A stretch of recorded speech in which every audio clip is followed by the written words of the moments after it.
What's up YouTube, Saf here on SuperSaf TV, and welcome to another SuperSaf style camera comparison, this time between the iPhone 8 Plus and the Google Pixel 2 XL. This has been the most requested video on the channel recently, and as always we'll be testing out lots of different scenarios. We'll be using the front facing camera, rear facing camera, looking at dynamic range, we'll be looking at video as well as images, and audio too. Do look out for the audio icon in the corner of the screen, and that will indicate to you which device the audio is coming from as well. So we're currently outdoors in very good lighting, so it's a good way to test out the dynamic range and see which one is doing it better. And we're going to take a bit of a walk with the front facing cameras to see how well these do in terms of the stabilization. Let's change that into a run.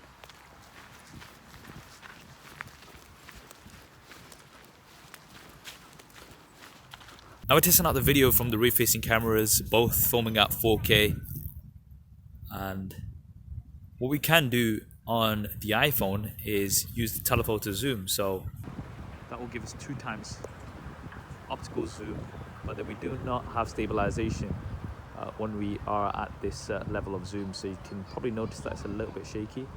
Back to the standard camera, and now let's have a bit of a walk, see how both of these manage stabilization at 4K. And now I'm going to do a bit of a run and see how these do.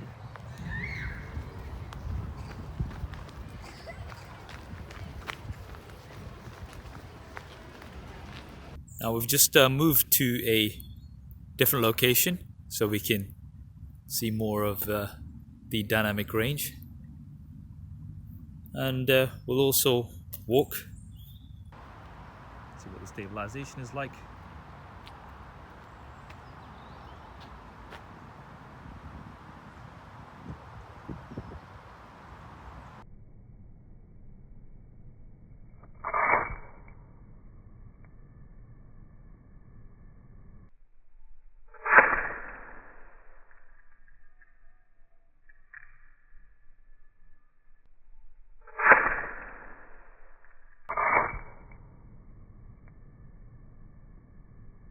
We're now indoors in good room lighting with the iPhone 8 Plus, just testing out the autofocus. Seems to be doing pretty well. Same lighting with the Pixel, super fast. So that was the video. Now before we move on to images, looking at what we're working with here. For the front-facing cameras, the iPhone 8 Plus has 7 megapixels. The Pixel 2 XL has 8 megapixels, but the iPhone 8 Plus has a slightly wider aperture. And for the rear-facing cameras, things are quite different here. The Pixel 2 XL has a single 12.2 megapixel camera with an f1.8 aperture with optical as well as electronic image stabilization. And the 8 Plus has a dual 12 megapixel camera setup. The primary has an f1.8 aperture with optical image stabilization. But then we've also got a secondary telephoto camera, which is going to give 2 times optical zoom, and that has an f2.8 aperture and no optical image stabilization. Also, all images have been taken on automatic. I haven't tweaked any of the settings, and this is to keep things as fair as possible. So initially kicking off with some selfies, I think it's clear here that we have so much better dynamic range on the Pixel 2 XL. This continues on from the success of dynamic range that we had on previous year's Pixels. Now with the iPhone, I have found it to be quite inconsistent when it comes to dynamic range. It's kind of hit and miss, and in this situation you can tell that it's completely missed and you can't see anything in the background. It's completely blown out. But on the Pixel, you can see that space station quite clearly. The Pixel 2 XL is also a little bit wider compared to the 8 Plus, and this is going to be good for group selfies and things like that, so that's going to come down to your personal preference. Now testing another shot completely outdoors, once again that dynamic range really shining through for the Pixel. It really is magic how it maintains those details in the background in the clouds as well as in the foreground. Now one new feature that the Pixel 2 XL has is the portrait mode from the front facing camera as well. This is something that's going to be on the iPhone 10, but it's not on the iPhone 8 Plus. And when we do apply it, then boom, look at that shot. That looks absolutely awesome. It's nicely blurred out that background and it looks like a really crisp shot. Now, it's not absolutely perfect. There are some defects around I can see, but this will only improve with time and machine learning. Now, trying out a low light selfie outdoors in street lighting, you can see that the Pixel 2 XL is doing much better here. It's a much brighter image overall, and the colors are also better maintained. And then when we go on to using the front-facing flash, I still like the colors better on the Pixel, and it's also brighter, but it's not as sharp as the iPhone 8 Plus.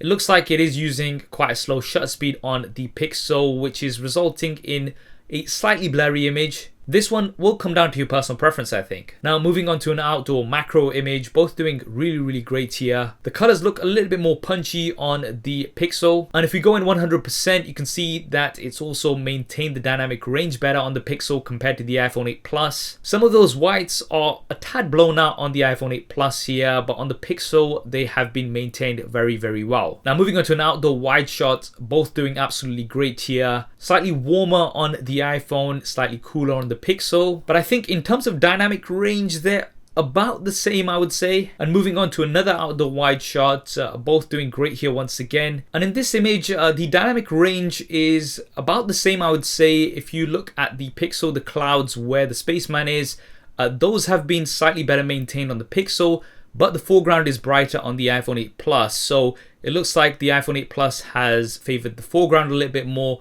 whereas the Pixel has balanced your shot. Now, an advantage that you do have on the iPhone 8 Plus is the 2x optical zoom, and this is quite a useful feature. It's something that's not available on the Pixel. Now, another shot with some very tricky dynamic range, and in this case, I actually think that the iPhone is doing better. If you look towards the clouds where the sun is, that area has been washed out a little bit on the Pixel, whereas it's been a little bit better maintained on the iPhone 8 Plus. Slightly more vibrant colors here on the iPhone 8 Plus as well. This is going to come down to your personal preference. Now let's move on to the portrait modes. I know this is something that you guys really want to see. Now, first things first, because you don't have a dual camera sensor on the Pixel, the focal length is slightly different. So what I had to do is I had to actually move back slightly for the iPhone picture, and you can notice that difference in the background, and that is to get a similar shot as possible. But in terms of the actual end result, both doing absolutely great here.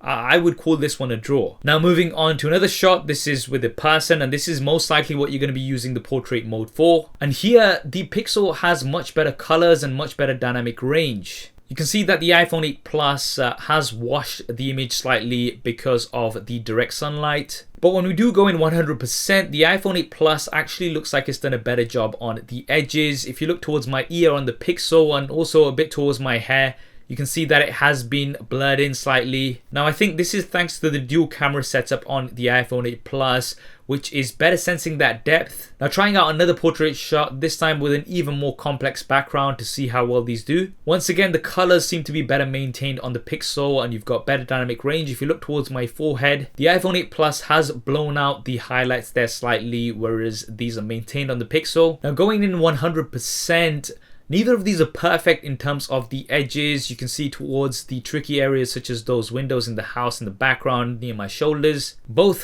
have struggled a little bit, but the Pixel does have a few more defects in the background compared to the iPhone 8 Plus. Once again, I do think this comes down to the dual lens versus the single lens. Now, moving on to low light indoors, the Pixel doing a better job here in my opinion. It's much brighter, the images. Both images are quite sharp, however. And then moving the test outdoors in low light, I do think that the Pixel once again is doing better here. Colors better maintained, and you've got more detail. It's a sharper image on the Pixel. And if you do look towards the entrance of the Space Center, towards the bottom, you can see that the colors and detail have been much better maintained on the Pixel compared to the iPhone 8 Plus. Now, trying out another test outdoors in low light, both doing pretty good, I think. But when we do go in 100%, I think the Pixel is not as sharp as the iPhone 8 Plus. If we look towards the text, it does seem to be a tad sharper on the iPhone 8 Plus in this situation. One more test in low light outdoors. I think both are doing a really good job overall. Going in 100%, the Pixel does seem to have better maintained the colors and the detail on the upper sign where it's National Space Center, but the iPhone 8 Plus seems to have better maintained the text where it says a Millennium Commission Lottery Project. So I would call this shot a bit of a draw overall. So there we have it, guys, the SuperSaf style camera comparison between the iPhone 8 Plus and the Google Pixel 2 XL. And when it came to the front-facing camera images, I think the Pixel 2 XL was the winner overall, with a wider angle as well as much better dynamic range. You also have the portrait mode, which is going to allow you to blur the background. This works really well already in my opinion, but it's only going to improve with software updates. For video from the front-facing camera, I think both were good, but the Pixel 2 XL once again I think had a bit more dynamic range. Outdoor images, I think both were good. With the 8 Plus, you do have the advantage of that optical zoom. For dynamic range, however, I think it was a bit of a draw, with the close-up going to the Pixel, but the wider shots going to the iPhone 8 Plus. I think both do absolutely great for dynamic range from the rear-facing camera, but this just may vary slightly from situation to situation. Now for video, both shot amazing quality 4K video. With the 8 Plus, you do have 4K at 60 frames a second, however. Now I couldn't actually test this out in this particular video because the final video is being exported out at 4K at 30 frames a second. And with the iPhone 8 Plus, you've also got slow motion at 1080p, 240 frames a second. On the Pixel, you've only got 720p at 240 frames a second. The Pixel, however, was super stable, especially when you're walking. It looks like you're pretty much using a gimbal. This is thanks to the optical as well as electronic image stabilization. Now for the portrait mode, both actually did good in their own ways. The Pixel 2 had better dynamic range and colors, whereas the iPhone 8 Plus did a better overall job in terms of the edges and blurring out the background because of the dual lenses that it has. Now this should hopefully improve with both of these as we get software updates. Another thing that's going to improve with the iPhone is studio lighting. This allows you to switch between different lighting modes after you've taken an image in portrait mode. Some of these work well right now, but others such as stage lighting I do really struggle with at the moment. This should improve with time. For low light, it was close in some situations. I would say that the Pixel 2 XL was better overall. Now for audio, even though both of these have stereo speakers, both of them actually record in mono audio, but the Pixel 2 was louder. That's what I think anyway. What do you guys think? Definitely drop me a comment below. Let me know. If you want to see lots of images from lots of different devices, then definitely give me a follow on Instagram. I'm at SuperSaf TV. I hope you enjoyed this video and found it useful. If you did, then please do hit that thumbs up button for me. It really does help me out. And if you want to see more SuperSaf style camera comparisons like this, then make sure you have subscribed and switched on notifications. Thanks for watching. This is Saf on SuperSaf TV, and I'll see you next time.